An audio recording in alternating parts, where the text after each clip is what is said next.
For a week now, Harvey Weinstein's been a shock, a scandal over there. But tonight, he's a police matter over here. Merseyside police say they received a report yesterday of an alleged sexual assault in the London area in the 1980s and have passed a file to the Metropolitan Police. And don't follow. I'm being good. Harvey Weinstein outside his daughter's house in LA yesterday afternoon. Earlier, she'd called the police after an altercation, saying she thought her father was mentally unstable, possibly suicidal. As Mr Weinstein left the area, it was the now familiar mantra: I need help. I need a second chance.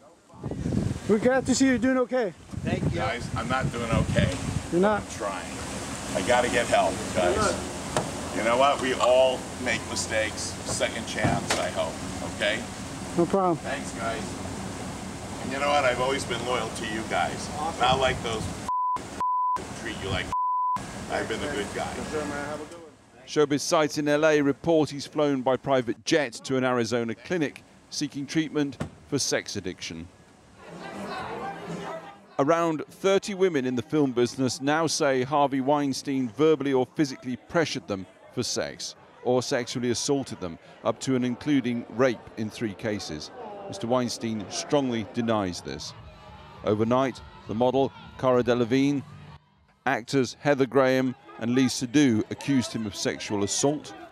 The French actor Florence Darel accused him of sexual harassment.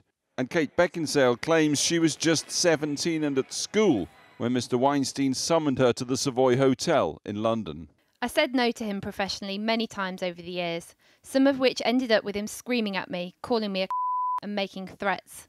Harvey is an emblem of a system that is sick and that we have work to do.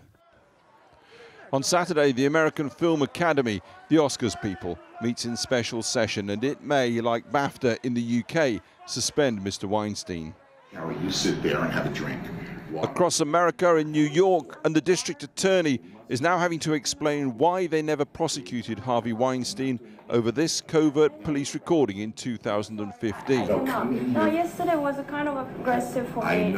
I need to know a person to be touched. It's allegedly of Harvey Weinstein pressuring actor Amber Gutierrez to go to his bedroom and apparently apologizing for fondling her breast. Please, 1 minute. No, I can't. Go to the bathroom. Obviously, he has some serious issues, and the tape is terrible.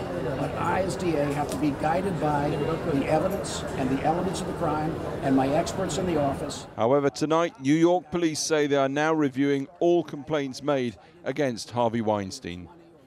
But it now emerges that shortly after Cyrus Vance, a Democrat, dropped the case against Harvey Weinstein, also a Democrat, one of Mr Weinstein's legal team sent Mr Vance a campaign contribution of $10,000. Both sides say that was unconnected with the dropped case. I was shocked. I was appalled. But Democrats who year after year took Mr Weinstein's money now stand accused for responding slowly and evasively to this crisis. Hillary Clinton again asked whether or not she'll give Mr Weinstein's money back. He donated money to you directly and indirectly. Would you give the money back? Well, there's no one to give it back to. What other people are saying, what my former colleagues are saying, is they're going to donate it to charity. And of course I will do that. I give 10% of my income to charity every year. This will be part of that. There's no doubt about it. Until today, Harvey Weinstein faced the destruction of his marriage, his business, and his reputation. As of tonight, he now faces the police on both sides of the Atlantic as well. I had first heard about something happening in the early 90s with an executive who was working for what was then Miramax. And Miramax had rented a house in Chelsea in London, ostensibly to keep the overheads down, because when they had people traveling over from New York, it means they wouldn't have to stay in hotels. And this particular executive came to me and my business partner and said that he had appeared naked in her bedroom. That's 30 years ago. Yeah. Can you remember what was going through your mind at the time as to why you didn't think, I've got to do something about this? Well, I think, you know, there were so many stories around at that time, and I think you'd be hard-pressed to find any woman of my generation who hadn't encountered some moment of abuse or sexual harassment. And I think one of the questions that all of us are asking now is, why weren't people able to speak out in the way that they felt they wanted to? Why didn't they speak out? And I think that what's not that helpful is to point fingers or to blame, but to ask, just as we did about Jimmy Savile, why? Why didn't people who knew do something? And why do you think that was? Harvey really showed all the signs of a sociopath, and you can hear on that tape recording, is that he threatened, he bullied, so there was verbal abuse. I know there was physical abuse. There was praise, so someone would be screamed at, shouted at, and I know this happened with his employees as well, and then they would be praised the next moment, and it's a kind of mental breaking down. And I think that it was a really dysfunctional culture. And the fact he was allowed to behave in that way, that it was accepted. Well, it was accepted, but also I think if you're abusing people, as you can hear on that tape... That's the tape where one of the women has gone in with a microphone. And remember, that woman is mic'd up, so she knows that she has the protection of the police behind her. If you take a 21-year-old or a 20-year-old and put them in that situation with someone who is enormous physical bulk, who is physically and verbally threatening and lying and cajoling and physically forcing, you can imagine... And hugely powerful. Hugely powerful. Now that you do know that, looking back at the decision you took regarding the woman who told you her story, what do you feel about that now? I mean, do you regret it? Well, no, I don't feel a sense of regret. What I have found so upsetting in the past few days with all of this spiralling out is the number of people who have sent me emails or who have spoken to me, you know, leading agents, lawyers, people who said, I knew and I didn't do anything. I had a client and this is what happened to her. I had a friend and this is what happened to her. She was a minor actress. Heartbreaking messages from people and the guilt that they are now feeling. What is that culture? What are those power structures that means that we didn't feel empowered to speak? Or if we did speak, typically, you wouldn't be listened to. I mean, you know, we've seen Rose McGowan's Twitter account has been silenced. That, to me, is shocking. And women's voices are silenced repeatedly. And typically, women are silenced and said, you're a hysteric or you're a liar. And remember, in 2017, we're living in an advanced liberal democracy where there is a president of the most powerful country of the world who's able to say, grab him by the and he's elected. So do you think that actors coming forward saying this has happened to me now would be treated differently? They'd feel more able to come forward now? Yeah, I absolutely do think that, yes. I think that it's incredibly cathartic and very empowering that women are able to speak out and their voices have been heard and that someone is held to account. So do you think you'd respond differently now if someone came to you and told you that story? I think I can respond differently now. I mean, I think the reason it's changed is Harvey's no longer the powerful figure that he was. And believe me, he's a man who could be, or a person who could be extremely charming, gregarious, funny, intelligent. He was a cineast, you know, he really could bring people in to his web. And again, it was that sort of the rule of a dictator, was people were jockeying for position of the favoured and the favourite. But I think now we're moving towards a culture where people can speak and they're listened to and they're heard. You'd hope. You'd hope. I hope so. Elizabeth Carlson, thank you very much. Thank you. This is about folks who are in positions of power, taking advantage of that power. How do we change the culture? How do we begin to transform patriarchy and men who are would-be perpetrators? They need to be transformed. And how do we create a culture of accountability so that we're not just publicly shaming people but not transforming the culture?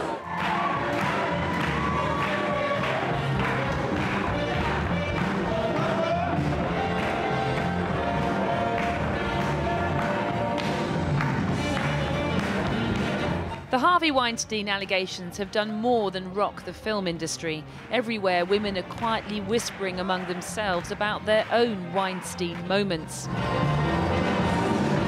We sat down with a group of professional dancers to talk about their experiences, both in the industry and as ordinary women. I was like 16, and it was a variety show. And the producer, we made a joke that he was a little bit sleazy.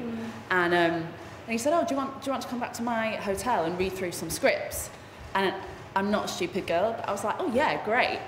You felt that might be a chance? Yeah, exactly. And he took me into his hotel room. We started reading the script, and halfway through, he, to cut a long story short, touched my leg and kissed me on the cheek, and he was like, oh, have I made you feel uncomfortable? I was like, yeah, absolutely. I think I need to leave now. We need to work, and if these people are at the top, at the end of the day, there's nothing we can actually do, because as young girls, no matter what, in, like, I guess, like musical theatre or dance, you're going to be sexualised. There's a sense of desperation when you're a performer, and you can't jeopardise anything. So if the slightest thing happened, like you say it was the slightest thing that happened to you, you would never report it for fear of never working again, I'd say. Yeah. But it's not just in their industry. These women say they've lived with sexism most of their lives. I don't think people realise until it's come into the media that some of the lower level stuff is as bad as it is. I think there's a few things perhaps I've realised that weren't acceptable. Things like what? Could you give us an example? Perhaps when I was younger, I worked in restaurant work with older managers, and thinking back, there was inappropriate sort of touching to get past, and we all sort of laughed at it and said, oh, we don't like him. He's the pervy one. Yeah, and you put up with it. So casual, but yeah, you just dealt with it. Call it a name, don't you? And it justifies it. Like being like, oh, well, you know, he's touchy-feely. Yeah. Like, and that justifies what they do. Sexism that doesn't just stop in the workplace either. It permeates their daily routines, from judgment about the clothes they wear to catcalling in the street. I can think of probably maybe 2 times I've walked past builders and that hasn't happened. Literally, like. And do you all feel the same? You all experience this type of thing? Yeah, I can be in joggers, or I can be dressed up, and it literally will be the same. Yeah, no matter how I look, just because I'm a female. And thinking about it, now you said that, sometimes someone will say good morning, but in a sort of sleazy way, and to avoid being called rude or something derogatory, I will say hello back. I find myself doing that just to avoid being called something. We can dress how we want. We're not dressing or behaving like that because we want guys to, but they just assume that we're doing it because we want the attention. Do you think that this whole episode with Weinstein will help women? Do you think it will make a difference, or do you think it will be just another news story? I hope it does. Yeah, I hope. I mean, I don't expect everything to happen overnight, but I think it's the fact that there are people of this profile speaking out, and that might put other people's careers on the line or whatever. I think it's a step in the right direction.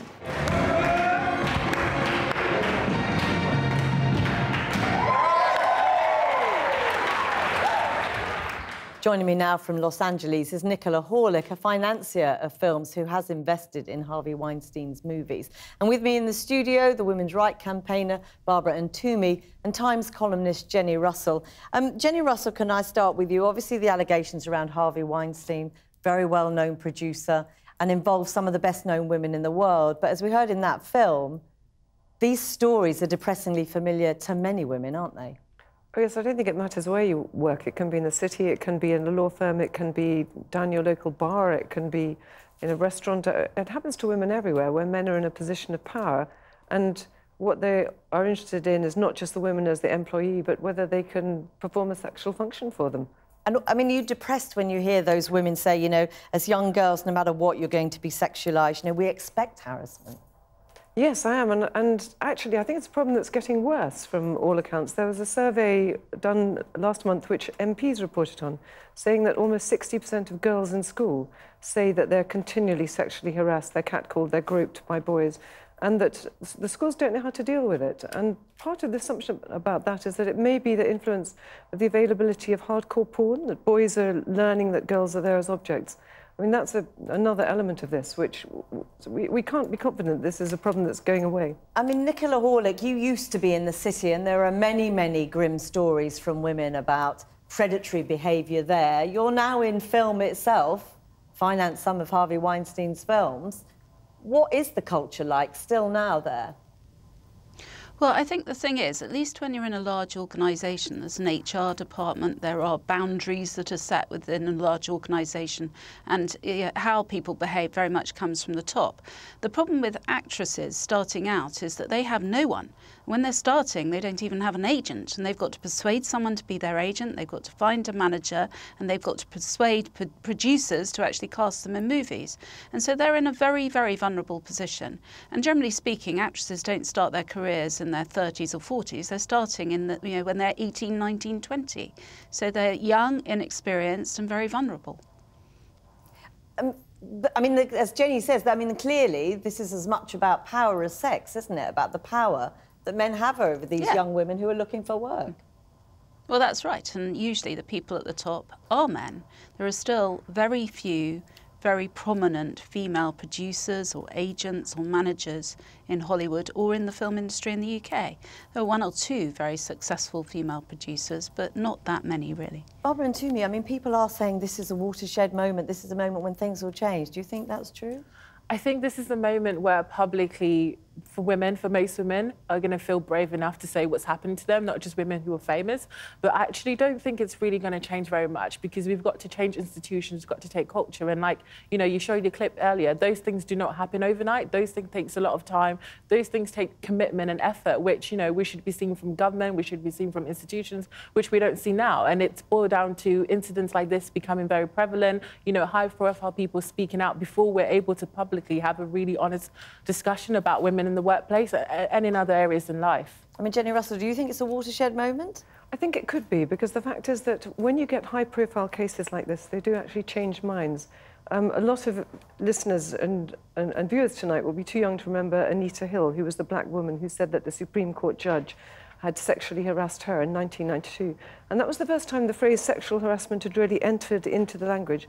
And there's been a lot of academic work to show that it really changed the culture, that people began to take the idea, the whole concept of sexual harassment seriously, whereas before that, the line had been, why can't you just take a joke? And we've seen what happened with child sexual abuse. Now that we know that there were so many cases and that it was real, we now tend to listen to victims. That's what might make a difference, that up to now, a lot of women are very frightened of saying anything because A, they might not be believed. Secondly, they'll be retaliated against. The second one is still a reality. Nicola Horlick, I mean, you're in LA. You know, do you think this is different, say, in terms of magnitude, in terms of its ability to change things, than the situation we saw with President Trump? Yeah, it's strange, isn't it? Because the Trump thing, there was a furore, but it didn't really change anything. Certainly within the film industry itself, I think this is going to change things very dramatically, and I think it is very good that A-list stars have been prepared to stand up and talk about their experiences with this particular person. So I think that is helpful, because the thing is that if a young girl says this happened to me, a lot of people brush that aside and say she's the drama queen. You know, when you get A-list movie stars actually saying this happened to me when I was a young actress, it makes people realise that this is a major issue, and it's not just Harvey Weinstein. Obviously, there are many other instances. You've invested in some of his films. Were you aware of the allegations that have been swirling around him, it seems, well known for 30 years? I think there have been rumours for a very long period of time, but the problem is with rumours that you can't really do much about it. And in independent film, what happens is a group of people come together to make a film. You don't have the structure of a corporation around you.